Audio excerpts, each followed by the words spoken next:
Let's cross to Washington, D.C. Journalist Emily Jashinsky joins us now. Emily, great to speak with you. Can we start with one of the biggest issues in America right now, and that is the crisis at the southern border? Before we get into what Joe Biden has announced this week, let's take a look at what he said about the crisis in January. Have you done everything you can do with executive authority? That's all I can do. Just give me the power. I've asked for the very day I got in office. Give me the border patrol. Give me the people. Give me the people, the judges. Give me the people who can stop this and make it work for us. Now, 5 months out from the November election, Joe Biden has decided to act. Let's take a listen. I'm moving past Republican obstruction and using the executive authorities available to me as president to do what I can on my own to address the border.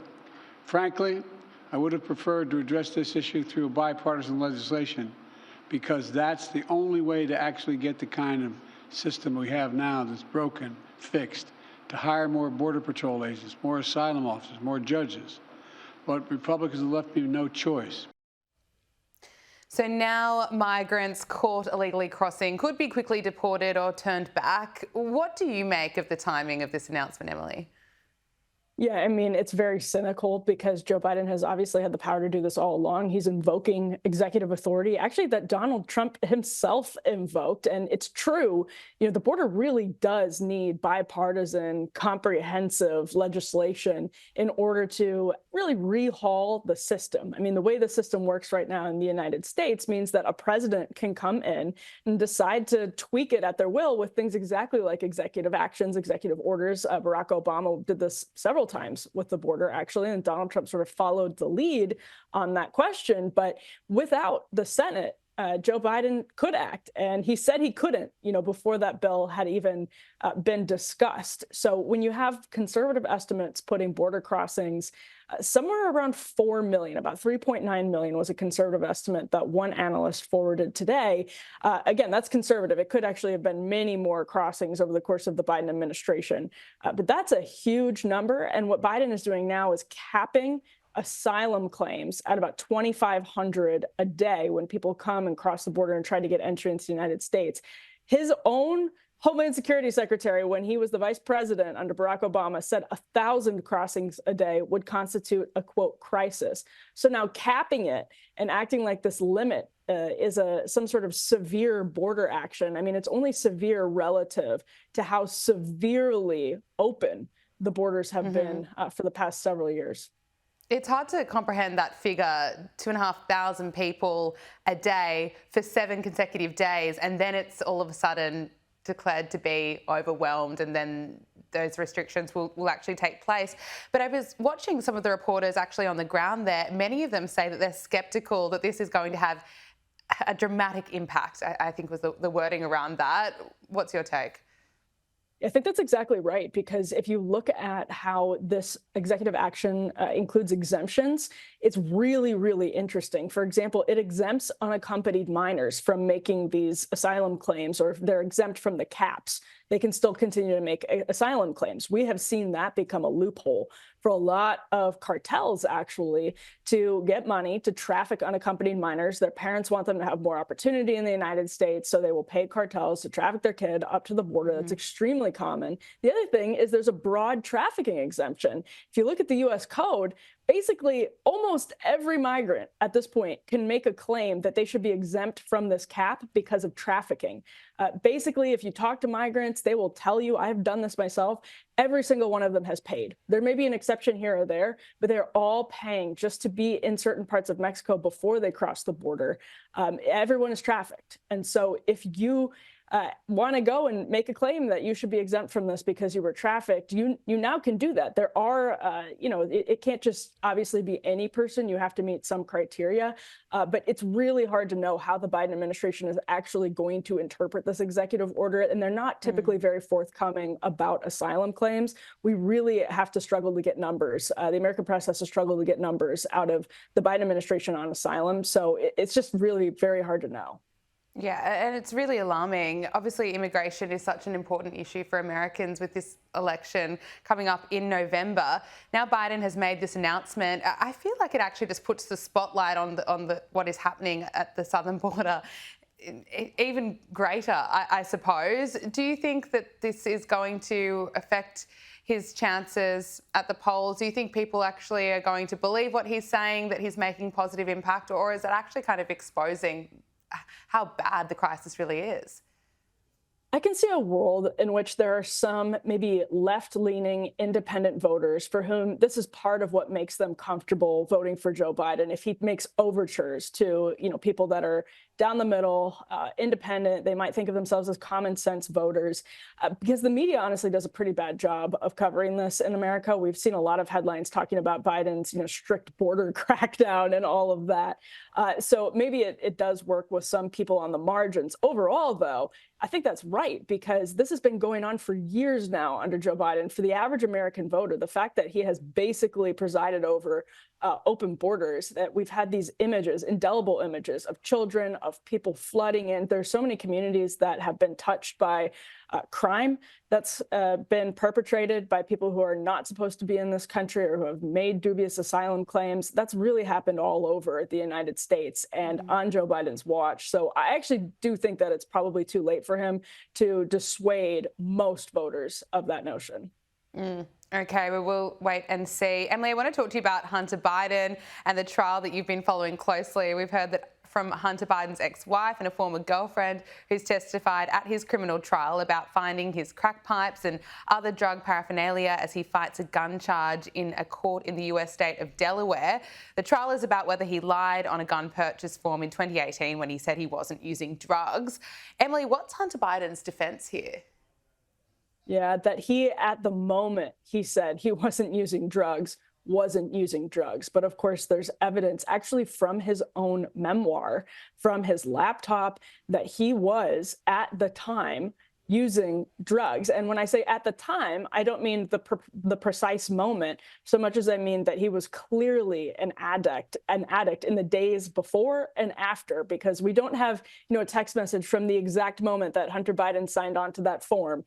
But we do have plenty of evidence in his own words from his own property that he was struggling with, for example, crack addiction. I mean, it's really ugly stuff. It's in very close proximity to when the form was signed. And so it's hard for him to wiggle out of it. But that is the defense that he's making right now, that at the time he signed the form, he didn't expect to relapse. He didn't expect to fall prey to addiction again, definitely pulling at people's heartstrings as part of the defense as well. So hard to know if that will work because there's so much graphic evidence of Hunter Biden's drug use in the very short window of time.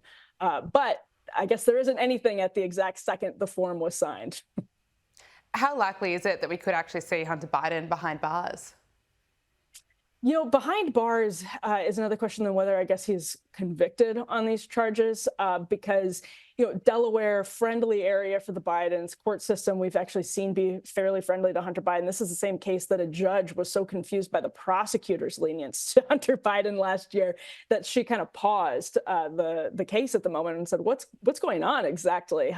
Is this the prosecution? So I don't know that, if he's convicted, he actually ends up behind bars. I do think that it's hard for him to avoid being convicted. I'm sure this is a very friendly jury. I don't know how he can wiggle out of it, but if I had to put money on it, I would say he's convicted. I don't know that he actually ends up behind bars, though. Okay. And how's this trial actually impacting his father, Joe Biden? Are people interested in it? Is it having an effect? Yeah, I think people are interested in it. I think what makes people more interested in it is actually how little attention that the media pays to it compared to other cases, particularly Trump cases. It makes people feel like something's being hidden from them. And to an extent, it is. I mean, the media has really not wanted to talk about this trial, especially because the Biden family is very in favor of gun restrictions. And here you have the president's son pretty flagrantly violating not just gun law, which they're very, very much in favor of, but also just safe gun practices. So it does feel like a double standard. It does feel like glaring hypocrisy. And on top of that, I mean, just the salacious nature of the laptop, of the memoir, that stuff always is going to catch a certain amount of the population's attention. It's hard to look away. Absolutely. And now the FBI has admitted that the Hunter Biden laptop is real after years of being dismissed as disinformation. Look, the Hunter Biden trial is unfolding after Donald Trump was convicted of 34 felonies in New York City. Emily, can I, first of all, so much is happening over in America. Can I get your reaction to that outcome? Yeah, I mean, I think it was entirely predictable. It was a jury in Manhattan, so the likelihood that he was going to be convicted, I would have put money on it. I didn't, but if I would have been right, because it just it seemed like there was also even just some of the evidence that was allowed in. This judge, by the way, actually donated a small amount of money to Democrats, which is a strange thing for a judge to do. It just looked like it was never going in Trump's favor, even though the legal questions about the underlying nature of the prosecution, I think, are extremely serious. That you have the statute of limitations passing, so a prosecutor who ran on a partisan ticket then trumps up the charges, no pun intended, actually, to be felonies, when they would typically be misdemeanors because they're in the service or in the furtherance of a separate crime. But Donald Trump was not charged with that underlying crime, which is a very, very strange thing to do. Even MSNBC was calling this a novel legal theory. Questions were raised in the New York Times about the wisdom of this novel legal theory. So it just, in court, though, seemed as though what had gone through the legal process, what had actually gotten to the jury, was going to go against Trump. I obviously got your opinion on whether or not we'll see Hunter Biden put behind bars, but what's your take on whether we'll see Donald Trump actually sentenced to prison? It's a really, really hard question to answer, and partially because I just don't want to answer it because I'm not super optimistic. I don't think it's obviously a good thing for the country to see a former president behind bars, especially because this is somebody who ran on, basically was announcing his presidential run as James Comey was. And a lot of people in the United States still see at letting Hillary Clinton off the hook, the other opponent off the hook. And Hunter Biden obviously has not been. They let the statute of limitations elapse on his Foreign Agents Registration Act prosecution, or the potential for those charges to be brought. So it doesn't feel like a healthy place that the United States is in. So I kind of don't even want to think about it. But I will say I think that it's not a zero possibility. I think there's a significant chance. I'm not saying it's greater than 50%. Maybe it's around 30%. Because this is a judge, by the way, who donates, as a judge, who gives such a small amount of money to Democrats for political purposes. It's sort of a big breach of decorum. So it feels like there's a real possibility that Judge Juan Merchan he very much wants to, he has a partisan kind of opinion on whether Donald Trump is good for the country. And that can certainly lead to him being behind bars. He has a really strong case on appeal. Some legal analysts think that it should go all the way up to the Supreme Court. I think it is likely that he has a strong case for appeal, but his sentencing is 4 days before the Republican National Convention.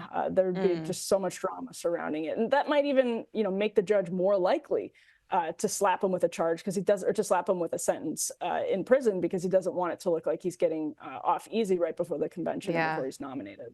Yeah, that's true. We'll, of course, have to wait and see. Insane times in America at the moment. Well, the first major swing state poll following Trump's guilty verdict found a solid lead for the Republican candidate. According to the poll, Georgia voters found Trump, they favour Trump over Biden, 49% to 44%.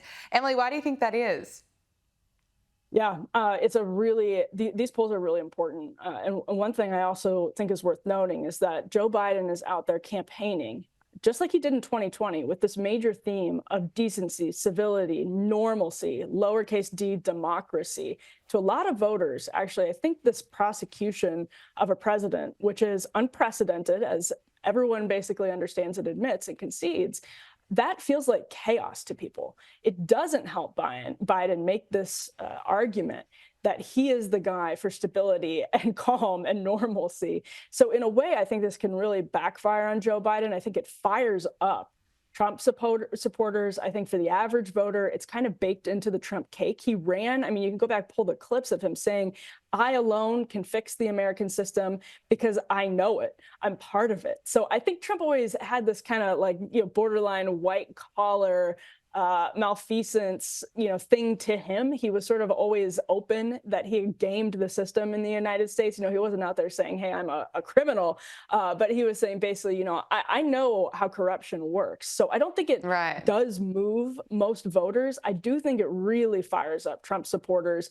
And I also think that it gives maybe some of those, again, Dem-leaning independents pause as to whether Joe Biden's actually the candidate of normalcy and decency and democracy. We are going to see Joe Biden and Donald Trump go head to head in a debate at the end of the month. What can we expect?